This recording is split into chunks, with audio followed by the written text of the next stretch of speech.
South beat அன்பு உறவுகளுக்கு வணக்கம். நான் ஃபெலிக்ஸ் என்பவொளி. இந்த நேர்காணலில் நாம் சந்திக்க இருப்பவர் மூத்த பத்திரிகையாளர் திரு தராசு ஷியாம் அவர்கள். வணக்கம். வணக்கம் ஃபெலிக்ஸ். இந்த மாத இறுதியில் பட்ஜெட் கூட்டத்தொடர் வர இருக்கு. இந்த ஆண்டிற்கான பட்ஜெட்டை தாவேக அரசு தாக்கல் செய்ய இருக்கிறாங்க. அதற்காக இன்று அமைச்சரவை கூட்டம் கூடியிருக்கிறது முதலமைச்சர் தலைமையில. அதுல தாவேக அரசு கொடுத்த தேர்தல் அறிக்கைகள் இந்த பட்ஜெட்ல இடம்பெறுமா அப்படின்ற கேள்விகள் ஒரு பக்கம் இருக்கு. இன்னொரு பக்கம் அமைச்சர்களிடம் ரொம்ப கடுமையா பேசியிருக்கிறார் முதலமைச்சர். யாரும் எந்த தவறும் செய்யக்கூடாது, இது ஊழலற்ற அரசாக இருக்க வேண்டும், தெரிந்தவர்கள் தெரியாதவர்கள் அப்படின்லாம் நான் பார்க்க மாட்டேன், யாரா இருந்தாலும் தவறு செய்தால் உடனே நடவடிக்கை எடுப்பேன் அப்படின்னு பேசியிருக்கிறாரு. இந்த வசனம் அவருடைய ஜனநாயகன் படத்துல கூட வருது. ஒரு தவறு செய்தால் அதை தெரிந்து செய்தால் அவன் தேவன் என்றாலும் விடமாட்டேன்னு எம்ஜிஆர் பாடலில் வர்றத ஜனநாயகன் படத்துல பேசியிருப்பாரு. அதே பாணியில இன்று அமைச்சரவை கூட்டம் நடந்திருக்கிறது. எப்படி பாக்குறீங்க? புதிய அரசு முதல் பட்ஜெட் சிறப்புடன் விளங்க எனது வாழ்த்துகள். பட்ஜெட்டுங்கிறது கொஞ்சம் கடுமையான விஷயம் தாங்க. ஃபண்டு கரெக்டாக அலோகேஷன் பண்ணுறது, அதை வச்சு தான் சக்ஸஸ் இருக்குது. அப்புறம் தொடர்ந்து நிதி நிர்வாகம் தேவைப்படும், அதிகாரிகளோட ஒத்துழைப்பு தேவைப்படும். நம்ம ஃபண்டு அலோகேட் பண்ணிடுவோம், ஆனால் ஃபண்டு முறையாக செலவிடப்பட வேண்டும். இதில் எல்லாம் உண்மையாகவே சிக்கல் இருக்குது. புதிய அரசுக்கு அதில் சவால்களும் இருக்குது. நீங்கள் சொன்ன மாதிரி வாக்குறுதிகள் ரொம்ப அதிகம். நிறைய வாக்குறுதிகள் நிறைவேற்ற முடியுமாங்கிறதுலாம் எனக்கு தனிப்பட்ட முறையில் சந்தேகம் உண்டு. நிறைவேற்றுவதற்கான முயற்சிகள் எடுக்கலாம். 5 ஆண்டுகள் தொடர்ந்து பணிபுரிந்தால் சில வாக்குறுதிகளை நிறைவேற்றலாம். திமுக ஆட்சியே 80% வாக்குறுதிகள் தான் நிறைவேற்றப்பட்டன என்பதுதான் நமது கணக்கு. எனவே தாவேக அரசுக்கு இது ஒரு சோதனையான காலகட்டம் தான். அதுபோக நீதிமன்றங்களில் இருக்கிற வழக்குகள் அது மிகப்பெரிய கஷ்டம். உதாரணமாக விஜய் அவர்கள் இப்போது அந்த தாவேக அரசு குதிரை பேரம் ஒரு எம்எல்ஏவுக்கு பணம் கொடுக்க முயற்சி பண்ண அந்த விவகாரம், அதில் ஏராளமான கைதுகள். ஆனால் இப்போ அது சிபிஐ விசாரணைக்கு போய்விடுமோங்கிற சந்தேகம் இருக்குது. என்ன காரணம்னா, அடிப்படையில் அதிகாரிகள் செய்த பல தவறுகள். உதாரணமாக அது ஊத்தக்கரை ஜூரிஸ்டிக்ஷன், ஆனால் இங்கே ட்ரிப்ளிகேன் ஸ்டேஷன் விசாரிக்குது. காரணம் கேட்டால் அவர் எம்எல்ஏ ஹாஸ்டலில் இருந்தாருங்க, எம்எல்ஏ தான் கம்ப்ளைண்ட் கொடுத்தாரு, அதனால ட்ரிப்ளிகேன் ஸ்டேஷன் விசாரிக்கிறது இப்படிங்கிற மாதிரி சொல்கிறாங்க. அது குற்றம் சாட்டப்பட்ட செந்தில் பாலாஜி, அவரது சகோதரர் 2 பேருக்கு முன்ஜாமீன் கொடுத்துட்டாங்க. இப்போ உண்மையான பிரச்சனை என்னன்னா, லஞ்ச ஊழல் வழக்காக இருந்தால் விசாரிக்க வேண்டிய துறை வேற, ஒரு போலீஸ் ஸ்டேஷன் அதை விசாரிக்க முடியாது. அப்புறம் சிங்கப்பூர் உள்ளிட்ட வெளிநாடுகள், அப்புறம் கர்நாடகத்தில் சதி நடந்திருக்கு, இப்படி நிறைய செய்திகள் உலா வருது. செய்திகள் திட்டமிட்டு கசிய விடப்படுகின்றன தான் நான் நினைக்கிறேன். அப்படின்னா ஒரு பெரிய அமைப்பு தான் இதை விசாரிக்க முடியும். பல்வேறு மாநிலங்களில் அதிகார எல்லைகள் கொண்ட அமைப்பு தான் விசாரிக்க முடியும். அப்போ சிபிஐ தான் விசாரிக்க முடியும். இப்போ சிபிஐ விசாரிக்கிறது அப்படிங்கிற மாதிரி கோர்ட்டு உத்தரவு போட்டால் அது பெரிய பிரச்சனையாக இருக்கும். ஏன்னா இப்போ ஆம்ஸ்ட்ராங் கொலை வழக்கு சிபிஐ விசாரிக்கணும்னு கோர்ட்டு உத்தரவு போட்டுச்சு. அதை எதிர்த்து திமுக அரசாங்கம் அப்பீல் போச்சு சுப்ரீம் கோர்ட்டில். இந்த தாவேக அரசாங்கம் அந்த அப்பீலை வாபஸ் வாங்கிட்டாங்க. அதே நிலைப்பாடை மற்ற வழக்குகளும் கடைபிடிக்க வேண்டும். இப்போ உதாரணமாக தாவேக அரசு அதுக்கு எதிராக ஒரு சிபிஐ வழக்கு வருது அப்படின்னா, அந்த உத்தரவை எதிர்த்து அரசு உச்சநீதிமன்றத்துக்கு போகுமா? இப்படியான பல சட்ட சிக்கல் நிறைந்த கேள்வி இருக்கு. சில அமைச்சர்கள்ட்ட அதிகமான துறைகள் இருக்குங்க. அவ்வளவு துறைகளை அவங்களால நிரூபிக்கவே முடியாது. எல்லா துறையும் ரொம்ப ரொம்ப பெரிய பெரிய துறைகள். இது எல்லாத்தையும் சரி செய்தால் மட்டும்தான் விஜய் அவர்கள் எதிர்பார்க்கிற அந்த வெற்றி கிடைக்கும். நீங்க சொன்ன மாதிரி வெறுமனே வசனம், தவறு செய்தால் தெரிந்து செய்தால் அப்படின்னு எம்ஜிஆர் வசனத்தை மேற்கோள் காட்டுறதுனால அது நிவர்த்தி ஆகாது. 77 to 80 எம்ஜிஆர் ஊழல் இல்லாத ஆட்சிங்கிற அந்த முழக்கம் தாங்க இருந்தது. ஆனால் அது அப்படி நடக்கலை. அதுக்கு பிறகு ஏகப்பட்ட பிரச்சனைகள் வந்தது. எல்லாருக்கும் தெரிந்த விஷயங்கள் தான். இன்றைக்கும் அது வரலாற்றின் பக்கங்களில் இருக்கு. முதலமைச்சர் ஊழலுக்கு அப்பாற்பட்டவராக இருந்தாலும் மற்றவர்கள் ஊழலுக்கு அப்பாற்பட்டவர்களாக இருக்கணும். கடைக்கோடி அதிகாரிகள் வரைக்கும் ஊழலுக்கு அப்பாற்பட்டவர்களாக இருக்கணும். அது ஜனநாயக அரசு என்பது அது ஒரு பெரிய சவாலைத்தான் அந்த இடத்துல சந்திக்க வேண்டியது வரும்னு தான் நான் நினைக்கிறேன். தொடர்ந்து பல்வேறு குற்றச்சாட்டுகள் அரசு மீது இந்த கடந்த 2 மாதங்களாக வந்து கொண்டுதான் இருக்கின்றன. இப்ப ஒரு பக்கம் ஒரு வகையில ஒரு ஆட்சி அமைஞ்சிருக்கு, ஊழல் புறையோடி போயிருக்கு அப்படின்னு சொன்னாலும் அதுக்கு ஒரு விடிவு காலம் வரணும், அதுக்கு ஒரு முற்றுப்புள்ளி வரணும். அதுக்கு ஒரு புதிய கட்சி ஆட்சியில் இருக்கும்போது அதை செய்யக்கூடிய வாய்ப்பு வந்தால் அதை செய்தால் என்ன தவறு, அவங்க ஒரு முயற்சி எடுக்கிறாங்களே அப்படின்னு சிலர் அதை சொல்றாங்க. இன்னொரு பக்கம் பார்த்தா ஊழல் ஒழிப்பு முழக்கத்தை தான் அரவிந்த் கெஜ்ரிவால் டெல்லியில முன் வச்சு அவர் ஆட்சிக்கு வந்தாரு. அப்புறம் அவருடைய ஆட்சியின் மீதே வந்து ஊழல் குற்றச்சாட்டுகள் வந்தது. பாஜக எதிர்ப்பை அவர் சமாளிக்க முடியாமல் அங்க டெல்லியில ஆட்சி இழந்து இப்ப பாஜக ஆட்சி அமைச்சிருக்கு. இப்ப இந்த மாரியான ஒரு விஷயத்தையும் பேசுறாங்க. இப்ப தாவேக்காவ பொறுத்தவரைக்கும் எப்படி இருக்கும்னு நீங்க நினைக்கிறீங்க? ஊழலை ஒழிக்க வேண்டும் என்று ஒரு அரசு முயல்வதற்கு நம்ம ஆதரவு கண்டிப்பா கொடுக்கத்தாங்க செய்யணும். அரசு எடுக்கிற முயற்சிகளை அல்லது முதலமைச்சர் விஜய் எடுக்கிற முயற்சிகளை நம்ம ஆதரிக்கணும். அதுல ஒன்றும் மாற்றுக்கிறது கிடையாது. ஆனால் ஊழலில் ஈடுபடுபவர்கள் அல்லது ஊழலை பற்றி விசில் ப்ளோயர்ஸா இருக்கிறவங்க அவங்கள கைது செய்யக்கூடாதுல்ல. இப்போ பழனி கோயில் மேட்டர்ல நீதிமன்ற விசாரணையில் இருக்கு. ஒருவர் பதிவு போடுறாரு. அந்த பதிவுக்கு எதிராக அவர் கைது செய்யப்படுகிறார். அப்படின்னா அப்புறம் விசில் ப்ளோயர்ஸே வரமாட்டாங்களே. விசில் ப்ளோயர் ஆக்டே வந்து ப்ரொவிஷன் கொடுக்குதுங்க, சேஃப்டி கொடுக்குது. இல்ல. அந்த நில மோசடியில அந்த பத்திரப்பதிவுல சம்பந்தப்பட்டிருப்பவர் அமைச்சரின் உறவினர் அப்படின்னு ஒரு கருத்தை வந்து அவர் சொல்றாரு. அப்ப அமைச்சர் வந்து அதை மறுக்கிறாரு. அவர் தவறான தகவலை சொல்லியிருக்காருன்றதுக்காக கைது செய்யப்படுறாரு. அது அப்படியா? அப்படி எடுத்துக்க முடியாதுங்க. இப்போ ஒரு நபர் வந்து ஒரு தகவலை தவறாக பதிவு போடுறாருன்னு வச்சுக்கோங்க. அதுக்கான சட்ட நடவடிக்கை என்ன அப்படின்னா அமைச்சர் வந்து அவதூறு வழக்கு போடுறது தான். இப்ப இவர் அமைச்சரே இல்லை அப்படின்னா கைது பண்ண முடியுமா? முடியாது. அப்போ ரெண்டு விதமா அந்த வழக்கை நீங்க தொடரலாம். ஒரு சிவில் வழக்கு தொடரலாம். ஒரு 1 கோடி ரூபாய் நஷ்டஈடு கேட்கலாம், 10 கோடி ரூபாய் கேட்கலாம். அல்லது ஒரு கிரிமினல் வழக்கு தொடரலாம், பிரைவேட் கம்ப்ளைண்ட். பிரைவேட் கம்ப்ளைண்ட்னா மேஜிஸ்ட்ரேட் கோர்ட்ல போடணும். ஆனா நீங்க ஒரு விசில் ப்ளோயர், அவரு விசில் ப்ளோயரோட ஆக்ட்ல தவறு கூட இருக்கலாம். நான் அது எல்லா விசில் ப்ளோயரையும் நான் அப்படி சப்போர்ட் பண்ணல. ஆனா தவறான தகவலை பதிவிட்டார் அப்படிங்கிறதுக்காக கைதுன்னு போனீங்கன்னா உங்களுக்கு தகவல்களே கிடைக்காம போயிடும். அரசுக்கு வந்துங்க வெறும் அதிகாரிகள் கொடுக்குற தகவல்களை வைத்து மட்டும் ஒரு அரசு நடத்தக்கூடாது. நடத்துவது அது சரியாக வராது. நீங்க தொடர்ந்து அதிகாரிகளை மாத்திட்டே வரீங்க. இப்ப ராதாகிருஷ்ணனை தூக்கி ஒரு பனிஷ்மெண்ட் போஸ்ட்ல போட்டு வச்சிருக்கிறாங்க. அவரு நாகப்பட்டினம் கலெக்டரா இருந்த காலத்துல இருந்து எல்லாருக்கும் அவரை பத்தி நல்லாவே தெரியுங்க. மீடியாவுக்கும் நல்லாவே தெரியும். எத்தனையோ வருஷமா பார்த்துட்டு இருக்கோம் அவரை. அப்படின்னா அவர் என்ன பிழை செய்தாருங்கிற கேள்வி வந்துடும். இன்னொன்னு என்னன்னா, அடுத்து வர்ற அதிகாரிகள் வந்து சரி இவங்க எப்பனாலும் தூக்கி மாத்திடுவாங்க போல இருக்கு. ஜெயலலிதா ஆட்சி காலத்துல இந்த பிரச்சனை இருந்ததுங்க. 91ல இருந்து அது முதலமைச்சருடைய அதிகாரத்துக்கு உட்பட்டது தானே சார்? இல்ல, அதிகாரத்துக்கு உட்பட்டதுங்கிறது வேறங்க. அது அதிகாரத்துக்கு உட்பட்டதுதான். கண்டிப்பா அமைச்சரோட அதிகாரம் தான். அதிகாரத்துக்கு உட்பட்டதுங்கிறது வேறதான். வெளிப்படைத்தன்மைங்கிறது எங்க வருதுன்னு என்னோட கேள்வி. வெளிப்படைத்தன்மைன்னு ஒண்ணு வேணும்ல, ஒரு ரீசன் வேணும். ஏதோ அவர் வந்து இப்பதானங்க ஒரு 2 மாதம், நான் ஒரு உதாரணத்துக்கு தாங்க ராதாகிருஷ்ணன் பேரை சொன்னேன். நிறைய அதிகாரிகளை நீங்க அப்படி கணக்கில் எடுத்துக்கலாம். ஆமா ஆமா ஆமா. அப்ப ப்ராபபிலி கவர்மெண்ட் வந்து ஒரு மாசம் தான் அவங்க சரியா வேலை பார்த்துருப்பாங்க. வரும்போது பல பிரச்சனைகள் இருக்கும். இப்போ மின்வெட்டு அது பிரச்சனையா தான் இருக்கு. பல காரணங்கள் இருக்குங்க. திடீர்னு பாத்தீங்கன்னா பீக் டிமாண்ட் ரொம்ப கூடுது. அதாவது ஒரு மதுரை மாதிரியான ஊர்ல இந்தியாவிலேயே அதிக வெப்பம் பதிவாயிருக்கு ஒரு 2 நாளைக்கு முன்னாடி. அப்படி கேள்விப்பட்டதே இல்ல. அதிக வெப்பம் பதிவானா என்ன ஆகும்? ஒட்டுமொத்த மதுரையோட மின் உறிஞ்சுதல் வந்து ஜாஸ்தி ஆயிரும். மிக கடுமையாக வந்து ஒரே நேரத்துல வந்து எல்லாருமே வந்து மின் சாதனங்களை பயன்படுத்தும் போது நம்ம கிரிட் தாங்காது. அப்ப இயல்பாகவே ஒரு அறிவிக்கப்படாத பவர் கட் மாதிரி வந்துடும்.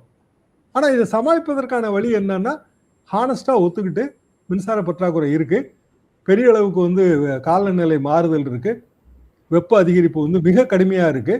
எனவே வந்து அறிவிக்கப்பட்ட மின்வெட்டு 3 ஹவர்ஸ் 2 ஹவர்ஸ் அப்படின்னா ஜனங்க வந்து அதை சமாளிப்பாங்க. இப்போ கரண்ட் வராதுன்னு உங்களுக்கு தெரிஞ்சதுன்னா நீங்க வந்து ப்ரோக்ராம் ஃபிக்ஸ் பண்ணுவீங்களா?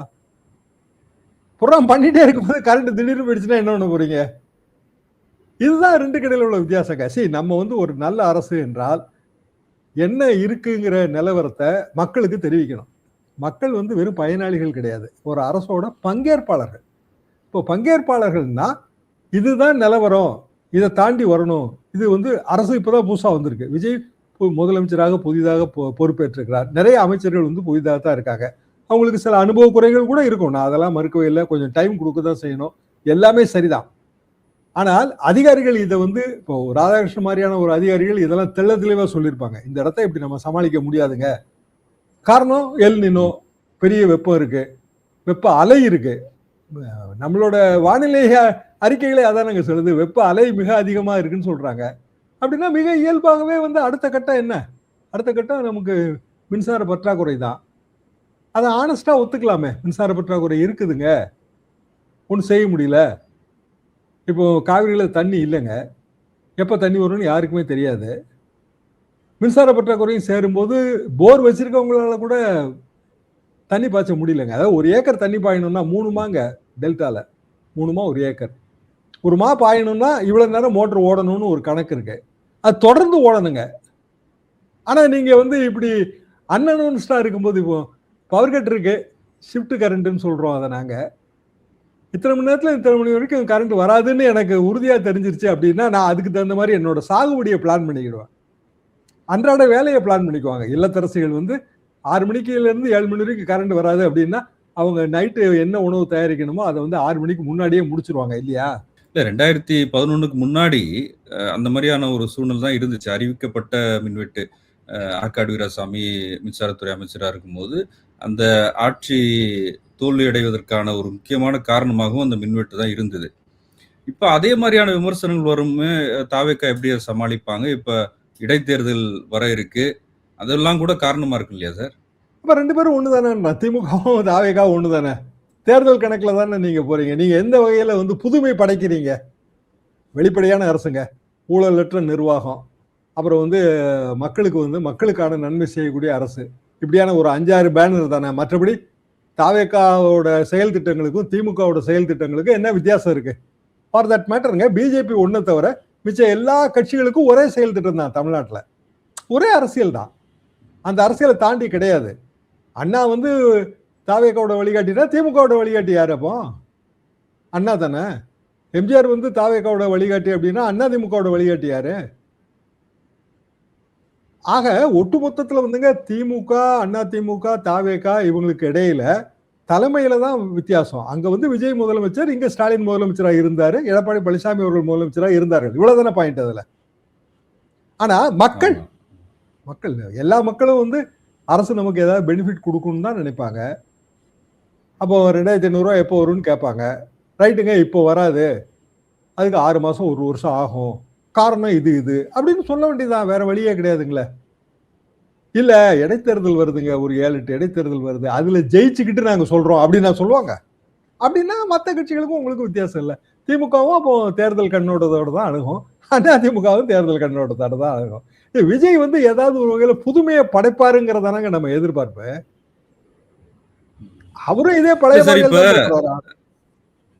தமிழ்நாட்டுல இது வரைக்கும் ராஜினாமா பண்ணிட்டு, எலெக்ஷன் முடிஞ்சவன ராஜினாமா பண்ணிட்டு ஒரு கட்சியில போய் சேர்றது அப்படின்றது ஒரு புதுமையான விஷயம் தானே தமிழ்நாட்டை பொறுத்த வரைக்கும். மோசமான விஷயங்க. தமிழ்நாட்டுல இது வரைக்கும் அது ஏன் வரல அப்படின்னா, இது வரைக்கும் நம்ம வந்து தொங்கு சட்டசபை கொடுத்ததே கிடையாது. டிசிசிவா இருப்போம் எப்போதும். இந்த தடவை வந்து நம்மளோட ஓட்டு வங்கி கணக்குகள் தாறுமாறா குழம்பிருச்சு. ஸோ ஒரு அரசுக்கு வந்து மெஜாரிட்டிக்கு கீழே இருக்கிற ஒரு அரசு வந்துருச்சு. அது கூட தவறுன்னு சொல்ல முடியாதுங்க. ஏன்னா இதே இது 2006ல் வந்துச்சு. இதை விட கூட கம்மியான எம்எல்ஏக்களை வச்சு தான் கலைஞர் வந்து 5 வருஷம் ஓட்டினாரு. அவருக்கு என்ன அட்வான்டேஜ் இருந்ததுன்னா, மத்திய அரசாங்கத்தில் அவரோட தயவு தேவைப்பட்டுச்சு, பாண்டிச்சேரி கவர்மெண்ட்ல திமுகவோட தயவு தேவைப்பட்டுச்சு. ஸோ டெல்லிக்கும் பாண்டிச்சேரிக்குமான ஒரு காம்ப்ரமைஸ் ஃபார்முலால தமிழ்நாடு பாலிடிக்ஸ்குள்ள காங்கிரஸ் கட்சி தலையிடலை. இதுதான் உண்மையிலே நடந்தது. இப்போ அப்படி இல்லை. தாவேக்காவுக்கு வந்து பார்லிமெண்ட்ல சீட்டு கிடையாது. தாவேக்காவோட தயவு தேசிய கட்சிகள் எதுக்குமே தேவையில்லை. காங்கிரஸ் கட்சி 5 எம்எல்ஏ அவங்களுக்கு இங்க வந்து அமைச்சராகிற வாய்ப்பு கிடைச்சது, அதனால அவங்க தாவேக்காவுக்கு ஆதரவு கொடுத்துருக்காங்க. இப்ப தேசிய நிலைமை என்னங்க? இல்ல இல்ல, திமுக வந்து காங்கிரஸுக்கு வந்து தேசிய அளவில் ஆதரவு தரணும். அதாவது நீங்க மாநில அரசியல்ல நாயே பேய நய வஞ்சக நெறியன்னு திட்டிடுவீங்க. ஆனா நான் வந்து தேசிய அரசியல்ல இல்ல இல்ல இவங்க தாங்க ரொம்ப நல்லவங்க வல்லவங்க, ராகுல் காந்தி மாதிரி ஆளே கிடையாது, நான் உங்களை பாராட்டணும். அது எப்படி சாத்தியம்? ஒரு மாநில கட்சிக்கு அது எப்படி சாத்தியங்க? மாநில அரசியல் நீங்க எங்களை எதுக்குறீங்க, கடுமையான விமர்சனம் பண்ணியாச்சு, இன்னொரு கட்சியோட அரசாங்கத்துல போய் சேர்ந்தாச்சு, அது உங்க உரிமை, ரைட்டு. அப்போ தேசிய அளவில் நாங்க ஏன் உங்களை ஆதரிக்கணுங்கிற கேள்வியை திமுக எழுப்புமா எழுப்பாதா? பாசிதர் என்ன சொல்றாரு? இல்ல இல்ல, அது பழைய நிலைப்பாட்டில் தான் இங்க இருக்கணும்ன்றாரு. அது எப்படி இருப்பாங்க? இல்ல அப்ப தேர்ட் ஃப்ரண்ட்னு ஒண்ணு இது வரைக்கும் இல்ல. இப்ப ஒண்ணு பிஜேபி ஆதரிக்கணும், இல்ல காங்கிரஸ் ஆதரிக்கணும். ரெண்டையுமே ஆதரிக்க வேண்டியது இல்லைங்க. அவங்க மாநில அரசியலை பார்த்தா போதும் இல்ல, எதுக்கு தேர்ட் ஃப்ரண்ட்? தமிழ்நாட்டுல திமுகவுக்கு எது நல்லதோ அதைத்தானே திமுக செய்யணும். ரொம்ப சிம்பிள் தானே. இப்ப உத்தரப்பிரதேசத்துல சமாஜ்வாதிக்கு எது நல்லதோ அதை சமாஜ்வாதி செய்யுமா? இல்ல தமிழ்நாட்டுல திமுகவுக்கு எது நல்லதோ அதை சமாஜ்வாதி செய்யுமா? அது எப்படிங்க சாத்தியம்? மாநில அரசியல அவுட் ஆயிட்டீங்கன்னா அவங்கவுங்க உங்களுக்கு ஏது மரியாதை? மாநில உரிமைகள் தான் முதன்மையானது. அந்தந்த மாநில மாநில கட்சிகள் உரிமை இல்ல, அதைத்தான் மாநில பேசுவாங்க அரசியல். அப்படின்னா. மாநில உரிமையை தாண்டி பேசு. மாநில அரசியல். நான் வந்து ஒரு கட்சி வச்சிருக்கேங்க மாநில அளவுல. மாநில அளவுல என்னைய வந்து தோக்கடிச்சாச்சு. இனிமே வரவே வராது. ஆனாலும் நான் தொடர்ந்து வந்து உங்களுக்கு தேசிய அளவுல ஆதரவு தரணும். அப்படியான எதிர்பார்ப்பு சாத்தியமா? இல்ல சாத்தியம் இல்ல அப்படின்னா, அப்ப பாஜக நிலைப்பாடு எடுக்க போறாங்களா திமுக? அப்ப அந்த காலம் வந்துருச்சா? அது நெருங்கிடுச்சா? திமுகவுக்கு எது அப்படியான நல்லதோ, கேள்விகள் இருக்கு. தமிழ்நாட்டுக்கு எது நல்லதோ அந்த நிலைப்பாட அவங்க எடுப்பாங்க. அது வந்துருச்சுங்க. சரி, டீலிமிட்டேஷன் இஷ்யூ. இல்ல நீங்க இப்ப மறைமுகமா வந்து பாஜகவும், திமுகவும் உறவுல இருந்தா கூட ஆச்சரியப்படுறதுக்கு இல்ல அப்படின்னு சொல்ற மாரி தெரியுது. மறைமுகமா இல்ல, நான் நேரடியா சொல்றேன். இருந்தா ஆச்சரியப்படுறதுக்கு இல்ல. என்ன காரணம்னா, தாவேகா வந்து ஒரு ஸ்டாண்டு கரூர்ல முதலமைச்சர் விஜய் அவர்கள் சொல்லியாச்சு. டீலிமிட்டேஷன் எந்த ரூபத்துல வந்தாலும் நாங்க எதிர்ப்போம்ட்டாரு. எதிர்க்கணும்னா அங்கதான் எதிர்க்கணும். ஆனா டெல்லியில அவங்களுக்கு எம்பி இல்ல. அப்படின்னா என்ன அர்த்தம்? இல்ல. டீலிமிட்டேஷனை எதிர்க்கிற கட்சிகளோட மானசீகமான ஒரு ஆதரவை தாவேகா தரும் இல்லையா? எம்பி இல்லைங்கும் போது அவங்க ஆதரவு கொடுத்தாலும் கொடுக்காட்டாலும் ரெண்டும் ஒண்ணுதான். ஆனா காங்கிரஸ் கட்சிக்கு அது தேவைப்படும். தாவேகா பாருங்க டீலிமிட்டேஷனை வந்து எதிர்க்குது. ரைட். இப்ப டீலிமிட்டேஷனை இதுக்கு முந்தி எதிர்த்தவங்க யாரு? திமுக, சமாஜ்வாதி, காங்கிரஸ் எல்லாரும் சேர்ந்து எதிர்த்தாங்க. அப்போ என்ன நிலைமை இருந்தது? விமன் ரிசர்வேஷனை பாஸ் பண்ணிட்டாங்க. ஆனா அது சென்சஸோட லிங்க் ஆச்சு. அப்ப சென்சஸ் முடிஞ்ச பிறகுதான் வந்து விமன் ரிசர்வேஷன் தர முடியும் அப்படிங்கிற நிலைமை வரும்போது, இல்ல இப்ப இருக்கிற நிலைமையிலேயே வந்து பெண்களுக்கான இட ஒதுக்கீடு கொடுங்கன்னு சொன்னாங்க. அப்படி கொடுத்தா வந்து ரொம்ப குறைஞ்சு போயிடும். அதாவது பாஜகவுக்கே வந்து அதுல பெரிய அளவுக்கு ஆர்வம் இல்லை. அப்ப பாஜகவுக்கு அதிக எம்பிக்கள் கொண்ட ஒரு பார்லிமெண்ட், இது 76ல இருந்து ஒரே எம்பி எண்ணிக்கை இருக்கு, இதை கூட்டணும். அப்ப எந்த விகிதாச்சாரத்துல கூட்டுறது? பாப்புலேஷன் அடிப்படைன்னு கான்ஸ்டிடியூஷன் சொல்லுது. பாப்புலேஷன் அடிப்படையில் நம்ம பாதிக்கப்படுவோம், நமக்கு ரெப்ரசன்டேஷன் கிடைக்காது. இதுதான் எதிர்ப்பு. இப்ப காம்ப்ரமைஸ் ஃபார்முலாவே என்ன வருது அப்படின்னா, எல்லா மாநிலத்துக்கும் ஒரே அடிப்படையில எம்பி எண்ணிக்கை கூட்ட போறாங்க. எம்பி எண்ணிக்கை ஒரே அடிப்படையிலனா எப்படி? 80 தொகுதி உத்தரப்பிரதேசம், அது 120 மாத்தினா 50% இன்க்ரீஸ். அப்படின்னா இங்க பாண்டிச்சேரி, தமிழ்நாடு சேர்த்து 40 தொகுதி, அதை 60 தொகுதியா மாத்தினா ரெண்டு ஒண்ணு தானே. ஆனா இந்த இடத்துல எது உண்மையா பிராக்டிகலா அடிக்கும்னா, மற்ற நாடுகள் மாதிரி கிடையாது. நம்ம நாட்டுல எல்லாமே எம்பி தொகுதி அடிப்படையில் தான் நம்ம டிசைட் பண்ணியிருக்கோம். ஒரு எம்பி தொகுதி, அதுக்கு கீழே இருக்கிற எம்எல்ஏ தொகுதி, அதுக்கு கீழே இருக்கிற உள்ளாட்சி பிரதிநிதிகள். அப்போ நீங்க ஒண்ணுல கையை வச்சீங்கன்னா எல்லாத்தையுமே மாற்ற வேண்டியது வரும். எம்பி தொகுதி 39 எம்பிக்களுக்கு 234 எம்எல்ஏ இருக்காங்க. 39 எம்பி 59 மாத்தினா 234 தொகுதி எம்எல்ஏக்களை எத்தனையா மாத்துவீங்க? ஒரு பெரிய இஷ்யூ இது. எல்லா தொகுதி எல்லாத்தையுமே மறுவரையறை செய்யணும். டீலிமிட்டேஷன். முதலமைச்சர் விஜய் ஒரு வரியில கடந்துட்டார். அதை டீலிமிட்டேஷன் எந்த ரூபத்துல வந்தாலும் நம்ம எதிர்ப்போன்றாரு. அதாவது 234 தொகுதி எண்ணிக்கை, எம்எல்ஏ எண்ணிக்கையை கூட்டுறது தாவேகா எதிர்க்கும், அப்படித்தானே? அப்படின்னா திமுக வந்து அதை ஆதரிக்கும்ல. 234 கூட்டுறது அதுக்கு லாபம் இல்ல. இல்ல கடந்த காலத்துல திமுக அதை எதிர்த்து இருக்காங்கல்ல சார். இப்ப உடனே எப்படி நிலைப்பாட்டை மாத்த முடியும்? கடந்த காலத்துல எதிர்த்தப்ப என்ன இருந்ததுங்கிறதானங்க கேள்வி. கடந்த காலத்துல எதிர்த்தப்ப ரெண்டு விஷயத்தையும் லிங்க் பண்ணி வச்சுக்கிட்டு பிஜேபி அதை குழப்பிச்சு. அமித்ஷா வந்து என்ன சொன்னாரு அப்படின்னா, கடைசி நேரத்தில் ஒரு 1/2 hour டைம் கொடுங்க, நான் வந்து எல்லாத்துக்கும் ஒரே மாதிரி இன்க்ரீஸ் நான் கொண்டு வர்றேன்னாரு. ஆனா இந்த கேள்விகளுக்கெல்லாம் ஆன்சர் வரல. அப்போ எம்பி தொகுதியை கூட்டுனா எம்எல்ஏ தொகுதியை கூட்டணுமா வேண்டாமா? இதான் கேள்விங்க. கூட்டணும்ல. ஆட்டோமேட்டிக்கா கூட்டணும். அது அதிகமா தான் ஆகும். எம்எல்ஏ தொகுதி எண்ணிக்கையை கூட்டினீங்கன்னா உள்ளாட்சி பிரதிநிதி எண்ணிக்கையை கூட்டணுமா வேண்டாமா? ஆமா, அதுவும் அதிகமாகும். அப்படின்னா டோட்டல் ஸ்ட்ரக்சர் ஒரு கிட்டத்தட்ட ஒரு 1.5-2 வருஷம் பார்க்க வேண்டிய வேலை வந்துடும். இது நாட்டோட டோட்டல் எலக்ட்ரல் மேப்பே மாறிடுங்களே. சுதந்திர ஆனதுலேருந்து இன்னைய வரைக்கும் இந்த நாடு வந்து ஏற்படுத்தி இல்லாத ஒரு பெரிய பூகம்பம் மாறுதல் இது. தாவேகா ஆட்சி வந்து 2 மாசம் தான் ஆகுது. இவ்வளவு பெரிய மாறுதலை அந்த கட்சி எப்படி சமாளிக்கும்? தாவேகாவோட எம்எல்ஏக்கள்ங்க, பெரும்பாலான எம்எல்ஏக்களுக்கு எல்லாருமே தொகுதிக்கு புதுசு தான். ஒரு 30, 40, 50 பேர்கிட்ட வந்து பழைய வேற கட்சிகள்ல இருந்து வந்தவங்க. அவங்களுக்கு ஓரளவுக்கு அரசியல் தெரியும். மற்றபடி ஃப்ரெஷ்ஷா, அதாவது விஜய் விசில் இதுக்காக மட்டுமே வந்தவங்களும் இருக்காங்க. கணிசமான தொகுதியில இருக்காங்க. தாவேகாவுக்கே தன்னோட ஓட்டு வங்கி எந்தெந்த இடத்துல எப்படி எப்படி இருக்குன்னு தெரியாது.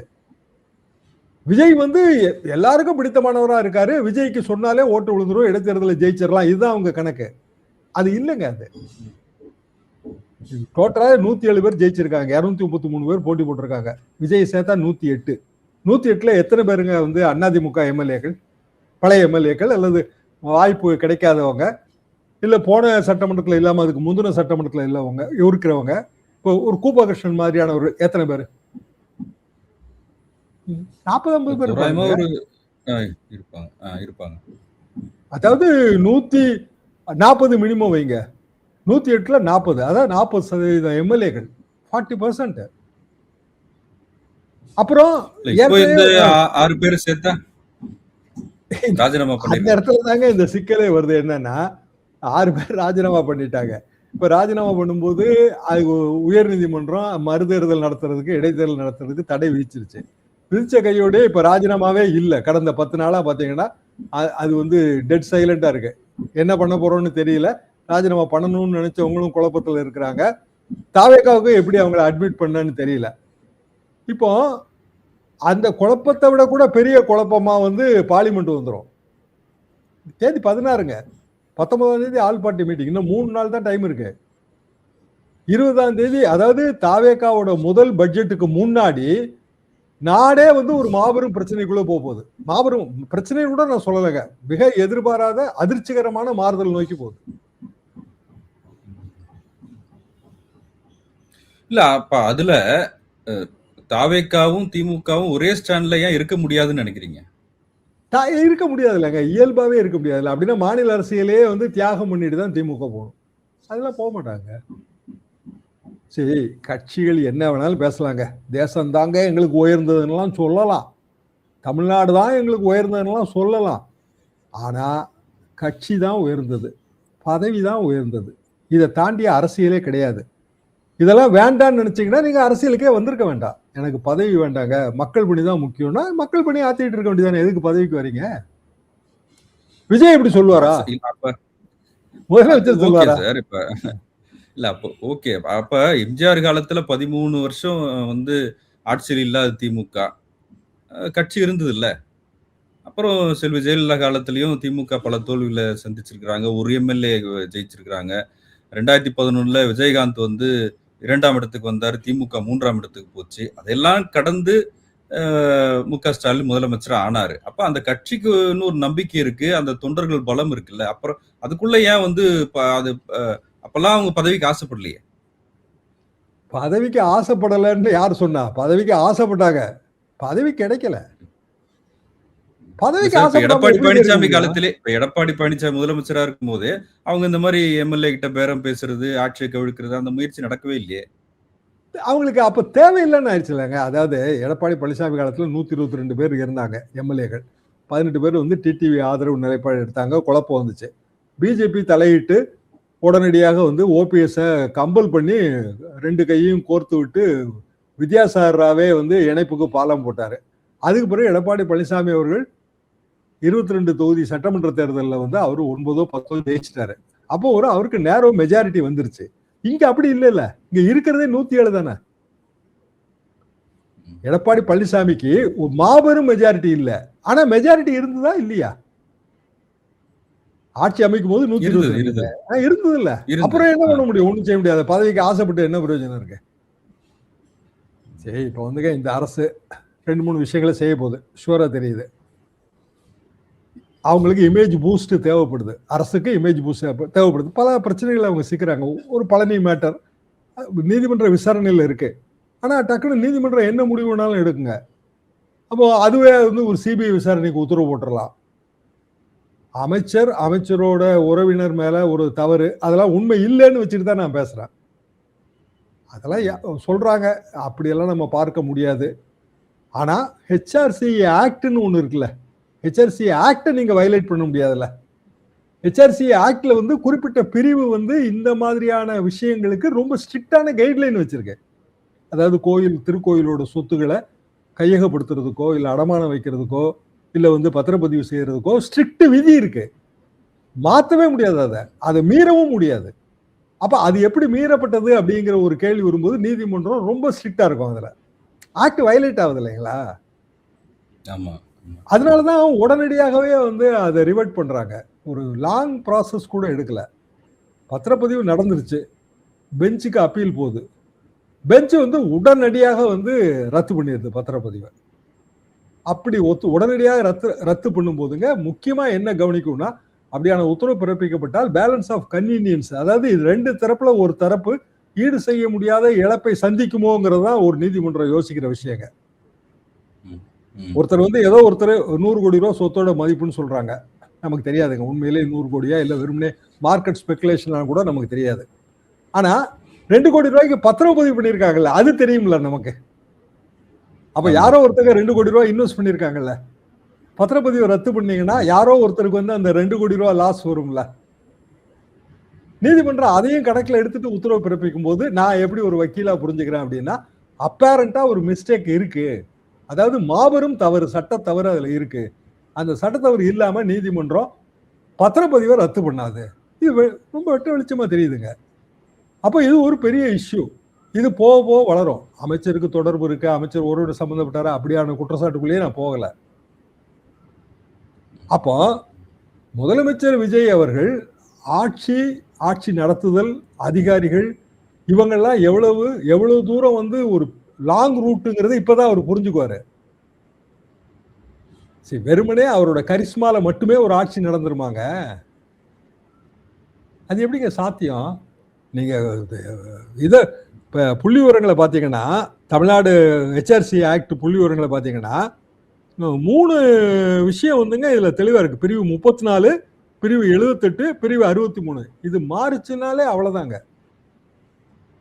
கோர்ட் வந்து மிக கடுமையான நடவடிக்கைகளை எடுக்கும். இன்னும் ஃபர்தரா இது வளரக்கூடிய மேட்டராகவும் நான் அப்படிதான் பார்க்கிறேன். மொத்தம் வந்து 4.78 லட்சம் ஏக்கர் வந்து HRC கீழே இருக்கு. பதிவு செய்யப்பட்ட நிலம் மட்டும் இது போக ஆயிரக்கணக்கான கட்டடங்கள், வாடகை. திடீர்னு பாத்தீங்கன்னா திருச்செந்தூர் கோயில்ல, பழனி கோயில்ல எல்லாம் 300 ரூபாய் இருந்த வாடகையை 600 ரூபாயா மாத்தி விட்டாங்க. 1000 ரூபாய் இருந்தது 3000 ரூபாய் மாத்தி விட்டாங்க. இப்படி மாத்திருக்காங்க, பயங்கரமா மாத்திருக்காங்க. அது என்ன காரணம்னா தெரியல. கோயில் வருமானம் வந்து நல்ல வருமானம் உள்ள கோயில் எல்லாமே, திருச்செந்தூரோ பழனியோ வந்து வருமானம் உள்ள கோயில். ஆனா யாரோ ஒருத்தங்க அதுக்கு வந்து கட்டடத்தை கொடுத்து, நிலத்தை கொடுத்து, அதுக்கு பிறகு அந்த பயணியர் தங்கு விடுதி, அதாவது பக்தர்கள் வந்தா தங்குறதுக்கு சீப்பா கொடுக்குற விடுதி, அவ்வளவுதாங்க. நாங்க சின்ன பிள்ளையில வந்து திருச்செந்தூர் கோயிலுக்கெல்லாம் போனாங்க, 1 ரூபா 2 ரூபாய்க்கு தங்குவோம். 1 ரூபாய் தாங்க, இல்ல 2 rupees மேக்சிமம் ஒரு நைட்டு. 2வது நைட்டு கூட கொடுக்க மாட்டாங்க. ஒரு ஃபேமிலி வந்தா ஒரு நைட் தங்கலாம், இப்படிதான் ஒரு விதி வச்சிருப்பாங்க. கோயிலுக்கு பக்கத்துல இருக்குங்க, கிராமத்துல இருந்து போறோம், 1 ரூபா 2 ரூபாயே பெரிய விஷயம். அப்படி நம்ம வசதிக்காக ஏற்படுத்தப்பட்ட ஒரு அமைப்பு. அந்த 1 ரூபாயை நீங்க திடீர்னு வந்து 10 ரூபாயா மாத்தக்கூடாதுல்ல. மாத்திருக்காடா, என்ன காரணம்னு தெரியல. அங்கங்க வந்து இதுக்கு வந்து ஒரு எதிர்ப்பு இருக்கு. அரசு புதிய அரசுங்கிறதுனால எதிர்ப்பு ஒருமுகப்படுத்தப்படாமல் இருக்கு. ஆனா திமுக இந்து விரோத கட்சிங்க, இந்து மதத்துக்கு திமுகவுக்கு என்ன சம்பந்தம் அப்படின்னு சொல்லி இந்த மேட்டர்ல அப்படி சும்மா இருந்துருமா? நீங்க சொல்ற இது என்னன்னா, போன வாட்டி பிஜேபி எதிர்த்து டீலிமிட்டேஷன் இஷ்யூல திமுக ஒரு ஸ்டாண்ட் எடுத்தது, அதே ஸ்டாண்டு தான் தொடர்ந்து எடுக்கணும். அதே மாதிரி பழனி கோயில் மேட்டர்ல இல்ல வந்து கோயில்ல வாடகையெல்லாம் ஏத்தின மேட்டர்லயும் திமுகவுக்கும் இதுக்கு என்ன சம்பந்தம் இருக்கு? திமுக என்ன இந்து கோயில்கள் இதெல்லாமா அது பாக்குது? அதுலயும் சும்மாதான் இருக்கணும். அரசு இப்பதானே இங்க வந்திருக்கு, அது ஒரு 6 மாசம் 1 வருஷம் போகணும், அப்படி எடுத்துடவா?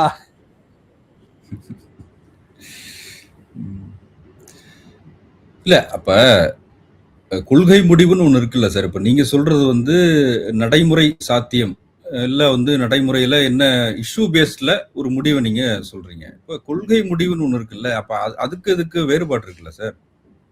கொள்கை முடிவுன்னு எதை சொல்றீங்க? இல்ல டீலிமிட்டேஷன் சொல்றேன். டீலிமிட்டேஷன் வந்து அதாவது நான் இந்த 2 உதாரணத்தையும் எதுக்காக சொன்னேன் அப்படின்னா, ஒரு அரசியல் கட்சி என்பது பொது வழியில தொடர்ந்து அரசியல் பண்ணி செய்து கொண்டே இருக்க வேண்டிய கடமை இருக்கு, அவ்வளவுதான். அது டீலிமிட்டேஷனா இருந்தா பழனி கோயில் மேட்டரா இருந்தா ரெண்டும் ஒண்ணுதான். அது வந்து தேசம் தெளிவிய பிரச்சனைங்க, இது ஒரு ஊர்ல இருக்கிற ஒரு திருக்கோவில் தெளிவிய பிரச்சனை, இவ்வளவுதான் வித்தியாசம். மற்றபடி அது அரசியல் படதான் செய்யும்.